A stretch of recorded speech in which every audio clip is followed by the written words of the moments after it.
Greetings and welcome back. We finally have a new version of my very popular melee Magicka Sorc that I call Force. You guys love it. I love it. It's a really unique playstyle. And we have a new version for it for this patch. So let's just go over it. We look at the stats here: 30k Magicka, 28k health, and 14k stamina. These are really nice stats. Nothing to complain about. The regens is where this build really shines. If we just take a pot here, we buff up, and we look at the regens. I mean, look at this.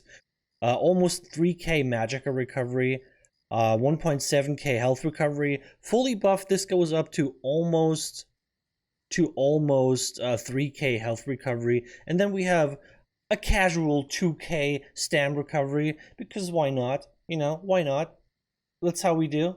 And let me tell you, 2k stamina recovery on a Magicka build feels really good, because you can play very actively, you can break free a lot, you can dodge a lot, you can block a lot, you can bash people. It's just like, I love having that much stamina. It feels so good. Let's buff up here with the armor buff and our spell damage buff.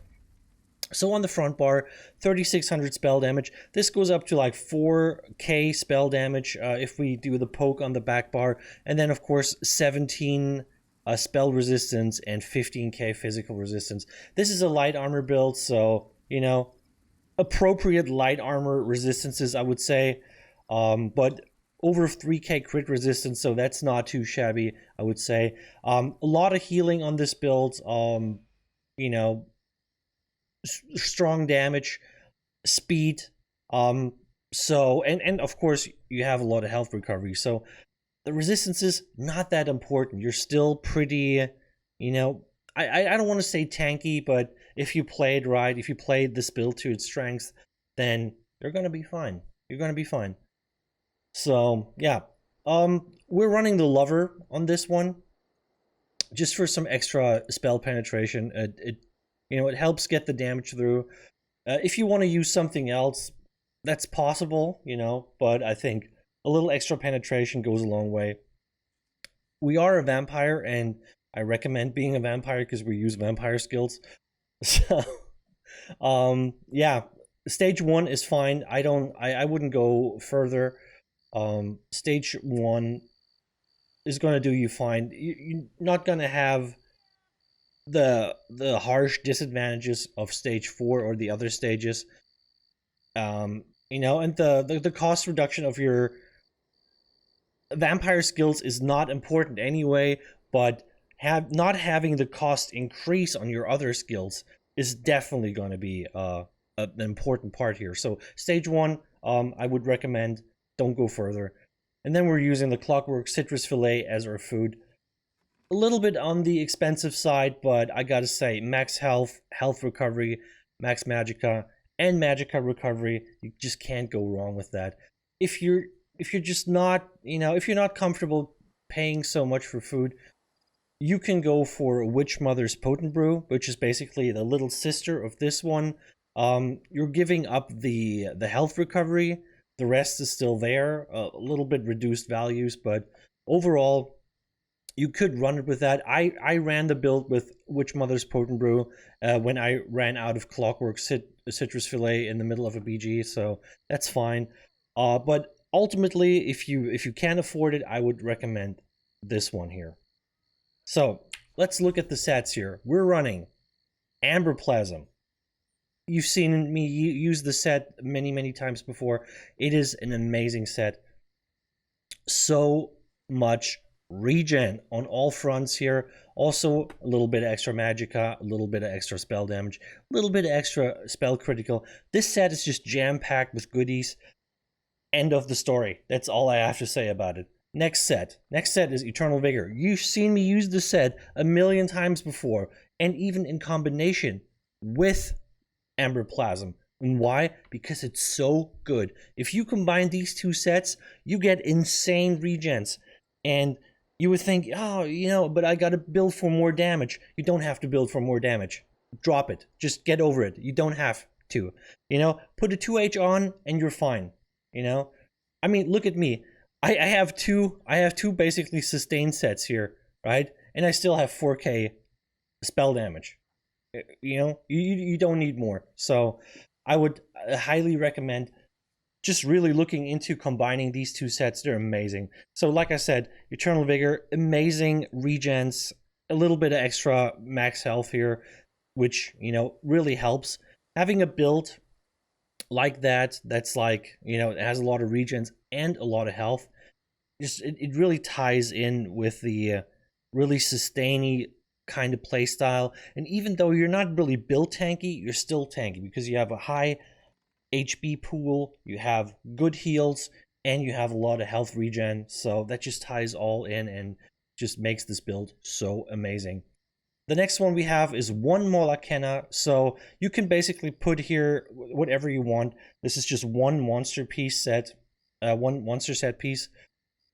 You know, if you don't want to use Molakena, you want to use something else, feel free to switch that out. I just think, you know, a little extra spell damage doesn't hurt, but you could potentially put, you know, something that gives you regen, something that gives you armor, you know, whatever you like. You know, feel free to just, you know, replace this with whatever you feel the build needs for you to play it.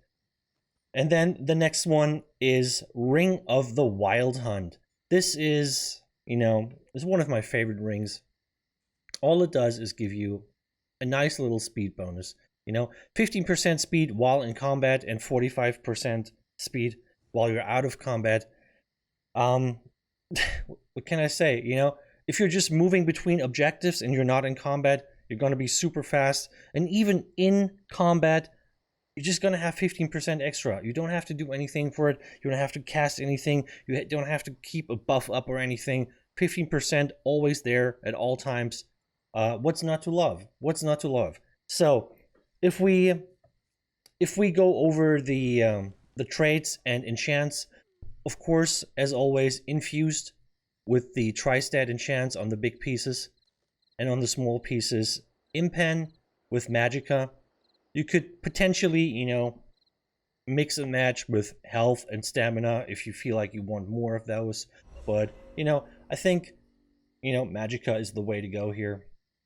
On the jewelry, we have Swift on the Wild Hunt, because it comes with the Swift, right? So we just keep that here. It gives you a little extra. That's another 7% that you just get on top of that. So, you know, with that combined, that's 22% extra movement speed at all times. You know, you can't go wrong with that. The other two are healthy because, you know, like I said, I like to build for more max health now. We don't have to go for arcane. You could if you wanted to. If you feel like you don't need the health, you could go for arcane. But, you know, I just feel like having a bulky health stat pool brings this build together. So yeah, my recommendation. Of course, spell damage on all the jewelry. And then when it comes to the weapons, Nirnhoned on the front bar, you could go for sharpened. You know, both are fine, Nirnhoned, sharpened. Not a big difference between them. Shock damage, I would say, you know, just, you know, get more shock damage on your build. You're already Sorc, so you will have, of course, some shock attacks, but shock damage allows you to proc minor vulnerability, which gives you extra damage. So the more sources of shock damage you have, the better you can keep this buff up, and it really helps you getting the extra damage on this build. So my recommendation. And on the back bar, infused with a weapon damage enchant. That's what we always do, because, you know, that's 450 spell damage that you just get for just poking a light attack at someone, and all of a sudden 450 spell damage. That's the equivalent of, like, basically a full set of, you know, like a damage set. So 450, I think, you know, you can't say no to that. Infused weapon damage, as always. And that's the sets. Let's look at the skills here. So we're running Crystal Fragments, of course. Hits like a truck. It procs automatically. It makes it pretty cheap. You can hard cast if you want to. A lot of people will give you shit for hard casting crystal fragments. Don't listen to the people. There is a time and a place for a hard casted fragment. For example, if you open up on someone and that someone doesn't see you yet when you come from behind, there's no shame in starting with a hard casted crystal fragment before you start your normal combo, because that's potentially 5-6k damage just to open up a combo. Why wouldn't you add 5 or 6k damage to your combo, right? So instead of just going with your normal combo, just put the crystal fragments in front of it if you have the chance to, you know? So do that if you want. Other than that, it hits pretty hard. It can proc itself. It procs from casting other Magicka abilities. And due to the passives with the blood magic of the sorcerer, you even get heals when you hit someone with it. So sometimes when you're like really low health and you have a crystal fragment proc, just release that bad boy and get the heal before you go into other heals. It really helps. Just a little info here. The next one is Endless Fury. Of course, this is our execute. It doesn't do a whole lot of damage by itself, but if someone is below 20% health, it explodes and does a lot of extra execute damage. And of course, if you kill an enemy with it, you restore almost 5k Magicka. So if you are good at like comboing people and bringing them down in a short amount of time, this is such a great sustain mechanic. 5k Magicka is a lot, so just make use of it. The next one is basically our spammable. It's Arterial Burst. So it deals a good amount of damage, deals up to 33% more damage based on your missing health, and if you use this ability while under 50% health, will always be a critical strike. So you could potentially hit really hard with this when it's kind of like a close fight. You are low health, your opponent is low health, and then you just pull this sucker out and just hit him real hard. Just really nice, and it's really cheap. Not even 2k Magicka for this spammable. You can spam this forever. You will never run out of Magicka if you spam this. So this is a good way to proc your crystal fragment, of course, and yeah. So the way you want to do this is, you should definitely light attack weave. So you go for a light attack, arterial burst. Light attack, arterial burst. You can even do our light attack, arterial burst, bash if you want. Your bash is not going to do a whole lot of damage, but you can do it. Be careful though. You have a lot of stamina regen, but you're not a stamina build. Just letting you know here. The next one is Streak. This is of course a mobility skill. It propels you forward 15 meters, but it also does shock damage in the entire area. It stuns people. The stun is unblockable, undodgeable. So that's a really strong skill for just, controlling people and adding some extra damage. And of course, when it gets a little sticky, it helps you get away from people. So, but be careful. This is a really expensive skill. The cost goes up by 33% if you spam this. And yeah, so just keep an eye on it. The next one is like one of the most important skills on this build. It's the Daedric Tomb. The mines are amazing. These are the instant cast mines. The sorcerer has, the 5 mines. They take a couple seconds to arm, and they're more like an offensive kind of, play style. But the Daedric Tomb, since it arms instantly, you just put it down, and it's basically, you can think of it as kind of a like a rune. You put an offensive rune on the ground, and it damages people. Not only does it damage people, it also immobilizes them, which is really nice because you can immobilize people, and then they will like dodge roll out of the route that the mines cause, and then you can stun them with a streak, so they have to break this, and that way you can really like run people out of stamina. You put the mines down, they have to roll out of them. You streak through, they have to break free. You put mines down again, they have to roll out of them again. So you can really like wear down the stamina of your opponent if you like consistently hit them with the mines.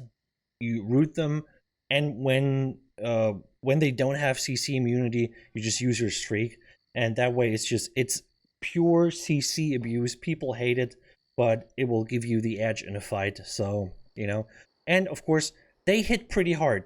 They do a lot of damage. If someone rolls through all 3 mines, yeah, that's a lot of damage. And of course, because let me show you this. The blood magic, as I said with the crystal fragments here, if you hit someone with the crystal fragment, it's a blood magic skill. It's going to give you health back. But of course, this also goes for the mines. So if someone runs through your mines, they will heal you. So use the mines, offensively and defensively, and keep in mind that you can indeed heal. If you need to heal and throw this into a group of people and everybody runs in a mine, you get a lot of health back, which is really nice. And it's going to help you in the fight. As our ultimate, we're using Dawnbreaker for smiting. I said it in the last build video, don't listen to people that tell you you're not supposed to use Dawnbreaker on a Magicka build. They're idiots. Don't listen to them. They don't know what they're talking about. They're stuck in 2015 ESO. It's 2020, and we're using Dawnbreaker on a Magicka build. Get over it. Outside of that, I don't have too much to say. It's really cheap. It hits hard. It adds a dot, and it knocks people down. So why wouldn't you use it? So on the back bar, we're using Dark Conversion. This is, of course, our, not that we needed more sustain on this build, but in case you're running out of Magicka, which can happen if you're like really streaking a lot, if you're using the mines a lot, you still can run out of Magicka. So that's your way of converting a little bit of stamina into Magicka, and you get a heal on top. So, and of course, it also adds like a little bit of extra Magicka regen, basically. So, you can't say no to that. The next one is Haunting Curse. This is actually a really nice skill for comboing, because you can put it on and it explodes after 3.5 seconds, which means you can really combo this with other skills. If you wait for the explosion and then hit someone with a fragment into a Dawnbreaker, you can add a lot of damage. And if you let this sit for a while, it's gonna explode another time after 8.5 seconds. I personally recast the Haunting Curse after it exploded once. I usually don't let it run until it explodes the second time, because it's just the timing on that is just off. You can't keep track of it that well. So after it explodes once, I usually put it back on. It's not that expensive. So, after I've done my combo, I just repeat it again. I put the Haunting Curse on again, and then I go, about my day and just do more combos on them. It's really hard. It's really nice. And yeah, it does some AoE damage too, which is preferred because you have a lot of AoE. This deals AoE damage. This deals AoE damage. This deals AoE damage. This is AoE. This is AoE. This is AoE. So you have a lot of AoE, which allows you to, like, if you have a group that's sitting together, you could just really like pump a lot of damage into the entire group, and I love that. So next skill, Rapid Regen. Really, really good heal. A lot of health over 5 seconds. Keep that running whenever you need it.